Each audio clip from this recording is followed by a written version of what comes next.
آپ فرماتا ہے اللہ ولی الذین آمن، اللہ مومنوں کا مددگار ہے، یخرجہم من الظلمات الی النور، وہ انہیں اندھیروں سے نکالتا ہے اور نور کی طرف روشنی عطا فرماتا ہے، اندھیروں سے نور کی طرف اللہ لاتا ہے۔ اللہ ولی، اللہ مومنوں کا ولی ہے، وہ انہیں اندھیروں سے نور کی طرف نکالتا ہے۔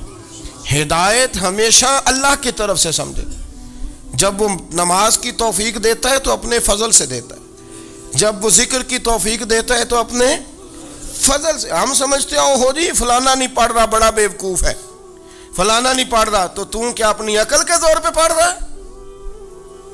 میں جی اللہ کے فضل سے 2 پارے پڑھتا ہوں، تو کس پہ احسان کرتے تو 2 پارے پڑھ کے رویا کر، کہا اگر مالک تو بڑا قریب نہیں، بڑے لوگ ہیں جن کو پورا قرآن حفظ ہے پر انہیں پڑھنے کی توفیق نہیں، تو انہیں فضل کیا اور مجھے توفیق دے دی ہے پڑھنے کی۔ رویا کر، پڑھ کے رویا کر، راتی ساری کر کر زاری، او نیند اکھاں تھی توندے تے فجرے اوہی گناہگار کہاون سب تو نیوے ہوندے۔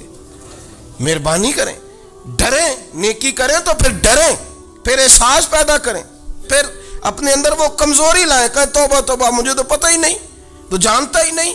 حضرت سیدنا امام اعظم ابو حنیفہ رحمۃ اللہ تعالی علیہ کے ساتھ ایک شخص کہتا میں نے نماز پڑھی، تو عشاء کی نماز تھی۔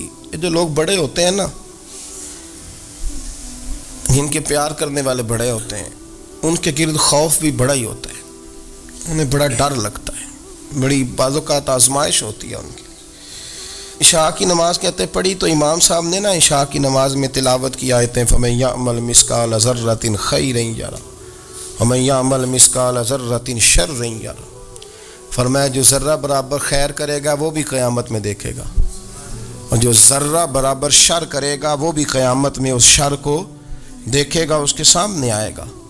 تو وہ شخص کہتا ہے کہ سارے لوگ نماز پڑھ کے چلے گئے تو امام صاحب رحمۃ اللہ علیہ نے اپنی داڑھی پکڑی رو رہے ہیں، کہتے ہیں وہ ذرہ برابر نیکی کا بدلہ دینے والے، وہ ذرہ برابر شر پہ سزا دینے والے میری سفید داڑھی کو دیکھ، مالک میرے ذرے ذرے سامنے نہ لانا، لوگ تو میری بڑی قدر کرتے ہیں دنیا، میں تو بڑا پہچانا جاتا ہوں، لوگ تو میری راہوں میں پھول لیے کھڑے ہوتے ہیں، مجھے بڑا نوازتے ہیں، قیامت میں رسوا نہ کر دینا، میرے لیے مشکل ہو جائے گی۔ وہ کہتے ہیں میں نے امام صاحب کا درد دیکھا، مجھے کوئی کام تھا تو میں چلا گیا، میں نے کہا کہ وہ اس وقت اللہ کے حضور حاضر ہیں تو میں دوبارہ آؤں گا۔ کہتے ہیں میں تہجد کا وقت آیا تو امام صاحب وہیں بیٹھے تھے اور ان کی داڑھی آنسوؤں سے بھری ہوئی تھی اور زور سے داڑھی پکڑی ہوئی، کہنے لگے مالک رسوا نہ کر دینا، قیامت میں رسوا نہ کر دینا۔ یار جو ہدایت یافتہ لوگ تھے وہ تو ڈرے ہوئے تھے، وہ تو سہمے ہوئے تھے، وہ تو کہتے تھے یہ اس کا فضل نہیں، اس نے بلا لیا، یہ اس کا کرم نہیں۔ حضرت باعزید بستامی کسی کافر کو دیکھتے تو رو پڑتے، کہتے مالک تو کتنا قریب ہے، یہ بے ایمان رہ گیا، تو نے اپنے فضل سے مجھے اپنے نبی کا غلام بنا لیا، وہ رو پڑتے۔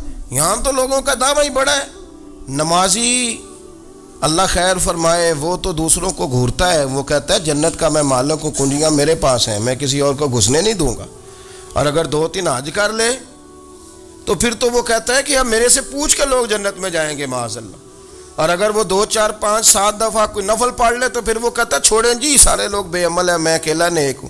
نہ ایسا کریں، اپنی توجہ اپنے رب پہ رکھیں، اپنی توجہ اپنے معین الملت والدین، عطائے رسول، ہند الولی، غریب نواز، خواجہ معین الدین چشتی، حضرت خواجہ اجمیر، شاہ اجمیر، شاہ اجمیر، والی ہندوستان، آخری عمر میں نا سارا دن روتے گزر جاتا، ساری رات روتے گزر جاتی، ذرا سی کوئی بات کرتا تو رو پڑتے، آنکھیں آنسوؤں سے بھری رہتی۔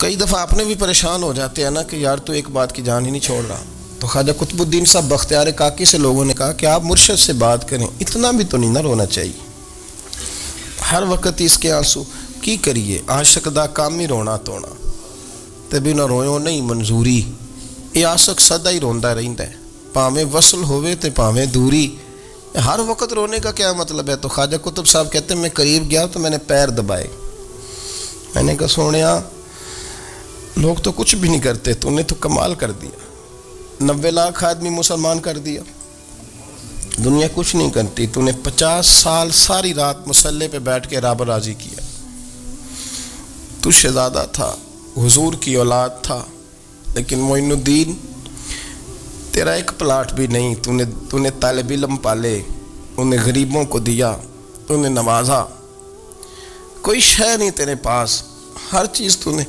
ساری رات روتے ہو، سارا دن روتے ہو۔ تو خواجہ قطب الدین صاحب کہتے ہیں میں نے جب عرض کیا تو خواجہ صاحب مجھے گلے لگا لیا، چیخ مار کے روئے، کہنے لے قطب الدین پتر داڑھی سفید ہو گئی، جانے کا وقت آ گیا، جو تو نے نیکیاں گنوائی ہیں وہ ہیں صحیح میرے پاس، پر یار کی بارگاہ میں پیش کرنے کے قابل ایک بھی نہیں، ایک بھی نہیں۔ تو بارگاہ تو دیکھ کتنی بڑی ہے، رسول کریم کی بارگاہ میں پیش کرنے کے قابل ان میں سے ایک بھی نہیں، تو آستانہ دیکھ کتنا بڑا ہے، کیا پیش کروں گا، کیا عرض کروں گا حضور کی بارگاہ میں، کس طرح۔ وہ یار جو بڑے تھے وہ تو ڈرے ہوئے تھے، سہمے ہوئے تھے، وہ تو بڑی آزمائش میں تھے، لیکن میرا اور آپ کا رٹا 2 نمازیں پڑھ کے 6 نمازوں کا دعویٰ کرنا اور لمبی چوڑی کہانیاں بنانا اور اپنے منہ سے اپنی تعریفیں کرنا، اس سے تھوڑا باہر آئیں، رزق بھی میرا اللہ ہی دیتا ہے۔ جب یہ نظریہ بن گیا، جب یہ ذہن بن گیا کہ پیدا اللہ نے کیا ہے، دینا اللہ نے ہے، عطا کرنے والا اللہ ہے، نوازنے والا اللہ ہے، تو پھر ساری توجہ دنیا داروں کی طرف رکھنا، میں اللہ والوں کی طرف توجہ رکھنے کا قائل ہوں، میں وہ سمجھتا ہوں، ہم اس چیز کے قائل ہیں، لیکن وہ بھی کوئی آستانہ ہے کہ جہاں حق مرشد کا نعرہ تو بڑا لگے پر رب کا نام ہی نہ سننے کو ملے۔ یہ بھی کوئی بات ہوئی کہ جہاں یہ تو نعرہ زور سے لگے کہ جیوے جیوے مرشد جیوے، لیکن استغفار کا درس ہی نہ ملے، جہاں ہر وقت یہ بتایا جائے کہ یہاں آ گئے تو بچ گئے، کیسے بچیں گے؟ میرے رسول پاک علیہ السلام کا دروازہ سب سے بڑا دروازہ ہے، حضور کا دروازہ سب سے بڑا دروازہ ہے، لیکن میرے دوستو یاد رکھنا، نبی پاک علیہ السلام نے بھی لوگوں کو جب رستہ دکھایا ہے تو رب کریم کا رستہ دکھایا ہے، اللہ کا رستہ دکھایا، اللہ کریم کا رستہ دکھایا، لوگوں کو رب کی طرف توجہ کرائی۔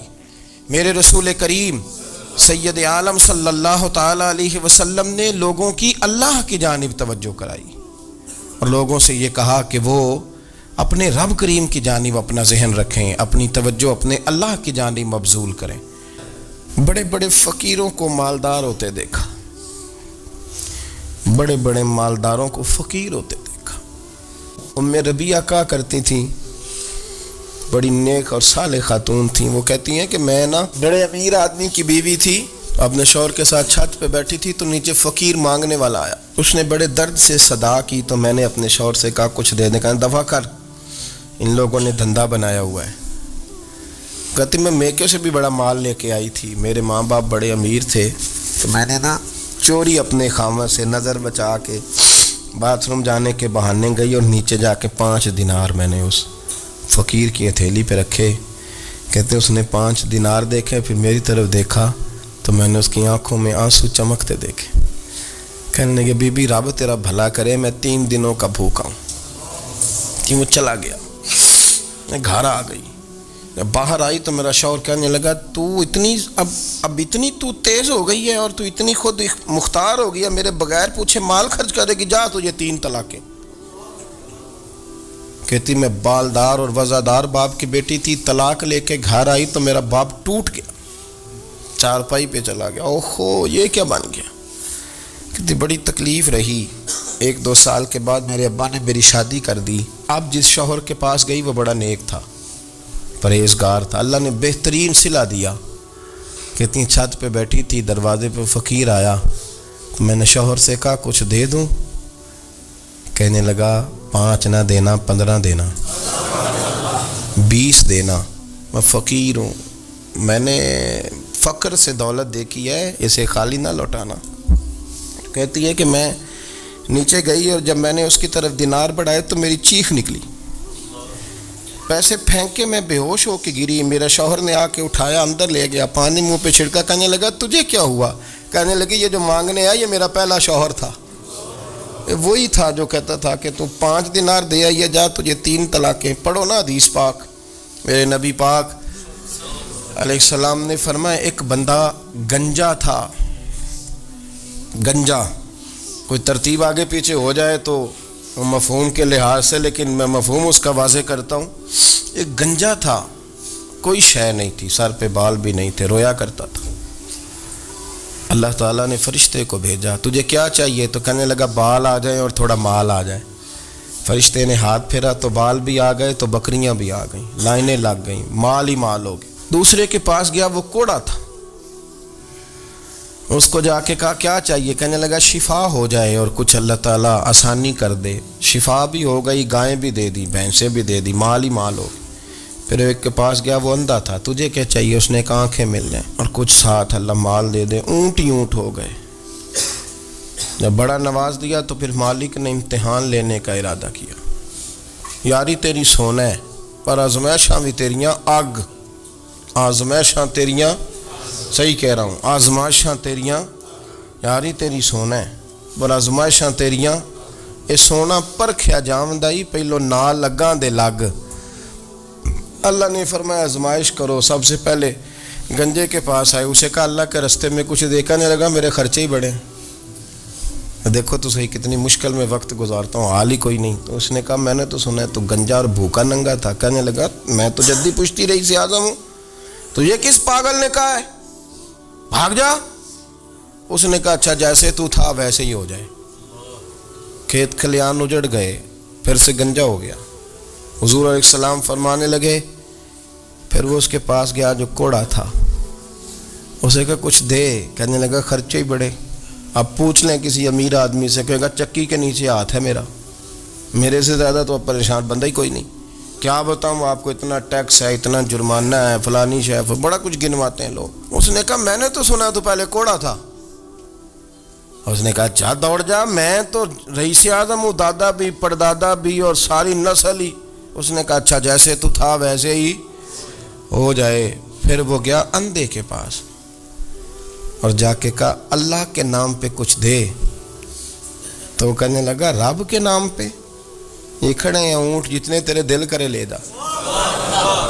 اس نے کہا کیا معنی اس بات کا؟ کہنے لگا یار تجھے کیا بتاؤں، میں تو اندھا تھا، میں نے تو کبھی دنیا دیکھی نہیں تھی.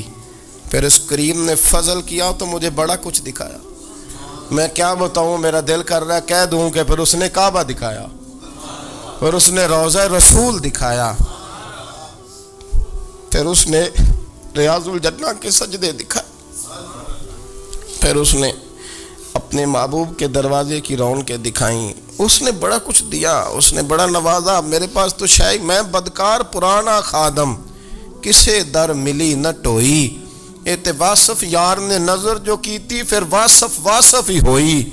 یہ تو اس کا کرم ہوا. تو یہ وہ کہنے لگا تو اللہ کے نام پہ جان مانگ، میں وہ بھی دینے کو تیار. میرے پاس تو شے ہی کوئی نہیں تھی، مجھے تو اپنا پتہ ہے، میں تو کوئی شے نہیں تھا، کچھ نہیں تھا میرے پاس. یہ تو ان کا کرم ہے کہ رخ ان کا ادھر ہے. اور مختصر سی میری کہانی ہے، یہ جو بھی ہے ان کی مہربانی ہے. تو وہ کہنے لگا میں بھی کچھ لینے نہیں آیا تھا، تیری آزمائش ہی کرنے آیا تھا. تیری عزتیں بھی سلامت رہیں گی، تیرا مال بھی سلامت رہے گا، تیری شفا بھی. اپنی زندگی میں کبھی بھی اللہ کی بارگاہ سے توجہ ادھر ادھر نہ کریں. چھوڑیں لوگ کیا کر رہے ہیں، دنیا کیا کہہ رہی. کبھی بھی. میرے ایک بڑا سخی قسم کا سجن ہے، بڑا پیارا ہے، میں اسے سخی مانتا ہوں. میں نے اپنی پریشانیوں کے دنوں میں بھی اس شخص کو سخی دیکھا. ایک دن رات کو مجھے ٹیلی فون کر کے کہنے لگا کدھر ہو؟ میں نے کہا میں گھر ہوں. نہیں اکثر سفر میں ہوتے ہو نا؟ اور میں نے کہا طبیعت کیسی ہے؟ ٹھیک ہے، بس حال چال پوچھنا تھا. میں نے سمجھا، میں نے کہا یار یہ کوئی مسئلہ ہے، ورنہ رات کے 2 بجے کوئی حال پوچھنے کو فون تو نہیں نہ کرتا، کوئی مطلب ایسا تو مسئلہ نہیں نا. تو میں نے بیک کال کی، میں نے کہا یار میری بات سن، مسئلہ کیا؟ کہ نہیں کچھ نہیں دل کر رہا تھا. میں نے کہا میری گل سن، رہے ہیں اسی 4-5 سال کٹھے، میں تین جاننا، اصل بات کر. کہنے لگا مکان بھی بڑا ہے، سارا کچھ ٹھیک ہے، پر وہ بڑا ہی بے نیاز ہے. کچھ حالات اس قسم کے آ گئے ہیں کہ لوگوں کو بتاؤں بھی تو لوگ ماننے کو تیار نہیں، زیادہ نہیں، مجھے نا تھوڑے سے پیسوں کی ضرورت ہے، کوئی 15-20 ہزار اگر مل جائیں میری ضرورت۔ آپ یقین کریں میں روتا رہا ساری رات۔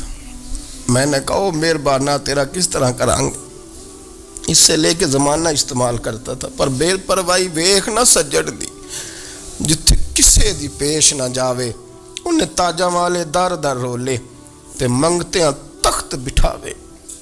سجنا کسے نو کارا مل دئی، کوئی کعبے خالی آوے، واللہ خیر الرازقین، وہ کہتے تو دائیں بائیں نہ جا، رزق تو تجھے میں دوں گا، میں ہوں بہتر رزق دینے والا۔ اپنی نظر اللہ پہ رکھیں، نکل آئیں اس معمے سے باہر کہ میں کوئی بلا ہوں، مجھے بڑا پتہ ہے، میرے پاس 6 ڈگریاں ہیں، مجھے 10 جگہ پہ تدریس کا شغف حاصل ہے، اس سے نکلیں باہر۔ حضرت مولا علی شیر خدا کرم اللہ تعالی وجہہ الکریم سے کسی نے پوچھا تھا بڑا عالم کون ہوتا ہے؟ ہمارے ہاں تو اب وہ والے عالم پائے جاتے ہیں نا اللہ ماشاءاللہ، جو ممبر پہ بیٹھتے ہیں تو دعوے ہی دعوے، ممبر پہ بیٹھتے ہیں تو دعوے ہی دعوے، اس طرح کے عالم ہمارے ہاں پائے جاتے ہیں، وہ ہر بات میں دعویٰ کرتے ہیں، میں یہ کر دوں گا، میں وہ کر دوں گا۔ یہ مزاج علماء کا نہیں۔ حضرت علی المرتضیٰ سے کسی نے پوچھا بڑا عالم کون ہوتا ہے؟ فرمایا بڑا عالم وہ ہوتا ہے کہ جسے مسئلے کا پتہ نہ ہو تو وہ کہہ دے مجھے نہیں پتہ، میں پتہ کر کے بتاؤں گا، غلط بات بیان نہ کرے۔ امام مالک سے کسی نے کوئی مسئلہ پوچھا تو آپ فرمانے لگے مجھے اس سوال کا جواب نہیں آتا، ہمارے بزرگ سمجھاتے کیا ہیں؟ وہ کہنے لگا آپ اتنے بڑے امام ہیں تو اس سوال کا جواب نہیں آتا۔ آپ فرمانے لگے اگر مجھے ہر سوال کا جواب آتا پھر تو میں خدا ہوتا، مجھے ہر سوال کا جواب نہیں آتا، مجھے تو اتنا آتا ہے جتنا میرے رب نے مجھے عطا کر دیا ہے۔ قرآن مجید دیکھیے گا، اللہ تعالیٰ نے ارادہ قدرت فرمایا کہ میں حضرت آدم کو بناؤں گا، پھر بنانے کے بعد فرمایا فرشتوں سجدہ کرو آدم کو، سب نے سجدہ کیا الا ابلیس ابا واستکبر وکان من الکافرین، سب نے سجدہ کیا سوائے ابلیس کے، اس نے انکار بھی کیا، تکبر بھی کیا اور کافروں میں سے ہو گیا۔ تو یہ جب اللہ تعالیٰ نے سجدہ کرایا تو کیسے کرایا؟ اللہ تبارک و تعالیٰ نے نا حضرت آدم کو علم سکھایا خود، وعلم آدم الاسماء کلہا، خود اللہ فرماتے ہیں کہ میں نے جناب آدم علیہ السلام کو تمام اشیاء کے نام سکھائے، سب اشیاء کے نام سکھائے۔ تو وہ چیزیں پھر میں نے نا، اللہ فرماتے ہیں میں نے فرشتوں پہ پیش کی، میں نے کہا کہ بتاؤ ان کے نام کیا ہے، تو فرشتوں نے جو جواب دیا ہے وہ سمجھنے والا ہے۔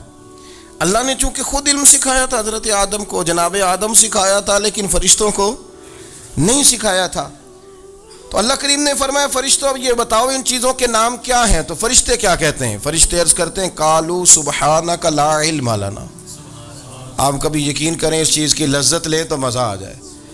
کہا قالوا سبحانک، کہنے لگے تو پاک ہے، قالوا سبحانک، کہنے لگے تو بھئی آدم علیہ السلام کو نام سکھا لیے، پھر فرشتوں کے سامنے وہ چیزیں پیش کر کے کہا ان چیزوں کے نام بتاؤ، تو فرشتے کیا کہتے ہیں؟ کہتے ہیں قالوا سبحانک، تو پاک ہے، لا علم لنا، ہمارے پاس کوئی علم نہیں، الا ما علمتنا، ہمیں تو اتنا پتہ ہے جتنا تو نے ہمیں سکھا دیا، ہمیں تو اتنا پتہ ہے جتنا تو نے ہمیں، لا علم لنا، ہمارے پاس کوئی علم نہیں ہے، اتنا ہی پتہ ہے جتنا تو نے ہمیں سکھا دیا ہے، اس سے زیادہ ہمارے پاس علم، اور یہ کیوں تو نے ہمیں جتنا سکھایا اتنا پتہ ہے۔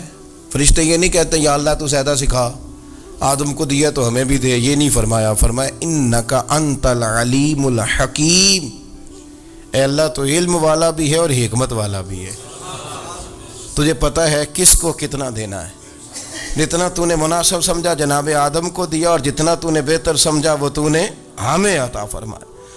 تو اگر آپ کے پاس علم ہے، کہیں نالج ہے، تو اس کو اللہ کی عطا سمجھیں۔ ہمارے ہاں بہت سارے لوگ بن کے بیٹھ جاتے ہیں، میں اکثر کہتا ہوں کہ پھر وہ دعوے کرتے ہیں میرے علاقے والے جاہل ہیں، میرے شہر والے جاہل ہیں، میرے خاندان والے پڑھے نہیں، یہ آپ کا دعویٰ ہے، یہ آپ کو خراب کر دے گا۔